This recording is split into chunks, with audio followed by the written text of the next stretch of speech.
सबके पास मोबाइल है मगर वक्त किसी के पास नहीं। सच बताऊं, आज हमारे पास सब कुछ है, मोबाइल, इंटरनेट, सोशल मीडिया, मगर वक्त नहीं है। माँ बात करे तो कहते हैं बाद में, अब्बू बुलाएं तो बस 1 मिनट, बच्चा कुछ दिखाए तो रुको फोन रख लो।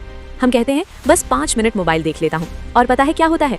5 मिनट 5 घंटे बन जाते हैं। हम एक स्क्रॉल में किसी की जिंदगी देख लेते हैं मगर अपने घर वालों की आंखें नहीं देखते। एक वीडियो पर हंस लेते हैं मगर सामने बैठे इंसान की बात नहीं सुनते। जरा सोचो, अगर आज हमारा मोबाइल बंद हो जाए तो हम परेशान हो जाते हैं, मगर अगर हमारा रिश्ता टूट जाए तो? इस्लाम हमें मना नहीं करता टेक्नोलॉजी से, इस्लाम हमें याद दिलाता है हद से। रसूल अकरम सल्लल्लाहु अलैहि वसल्लम ने फरमाया, इंसान की 2 नेमतें ऐसी हैं जिनकी कद्र वो नहीं करता, सेहत और वक्त जो मोबाइल ने खामोशी से हमसे चुरा लिया।